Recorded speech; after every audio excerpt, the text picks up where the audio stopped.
পরম করুণাময় দয়ালু আল্লাহর নামে শুরু করিতেছি। আমার একমাত্র মায়ের মানুষকে কিছুদিন আগেও আমি একটা ভিডিও ওনাকে নিয়ে করেছিলাম, এই রাস্তার মধ্যে পেয়েছিলাম। আজকে আমি চট্টগ্রাম বিশ্ব দরবার থেকে আসার পথে এই মুহূর্তে মোহনগঞ্জে পেয়ে গেলাম। দয়াল, আপনি ভালো আছেন তো?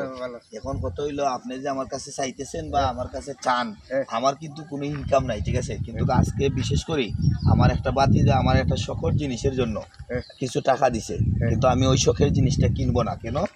সে শুনছি একটা বিপদের মধ্যে আছে, যে তাকে অনার্থক ভাবে কষ্টের মধ্যে ফেলে দিতে চাচ্ছে কিছু মানুষ, বুঝছেন?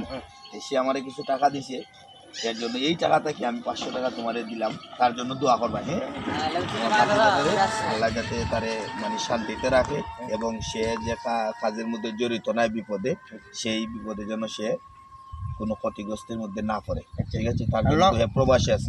মোবাইলটা দরকার নিতে আমার বাতিদার কাছে কাল হতে গেছি। আচ্ছা, আর আমার বাতিদারের লাগি দোয়া করবে। হ্যাঁ, ও আমার সহপাঠী ছিল। আমার বাতিদা বলে আপনি বাইরা এই যে ইমতপুর বুঝছি, এই যে বন্ধ বাড়ি লইছে। আমি যে কথাটা বুঝাইতাম সেটা আপনি বুঝছেন, মানে তার জন্য তুমি দোয়া করবা। টাকাটা কিন্তু আমার নাই, টাকাটা তার, ঠিক আছে? তার জন্য দোয়া করার, প্রবাসী তারে আল্লাহ শান্তিতে রাখতো, সুখে শান্তিতে রাখতো। ওকে, আল্লাহ সবাই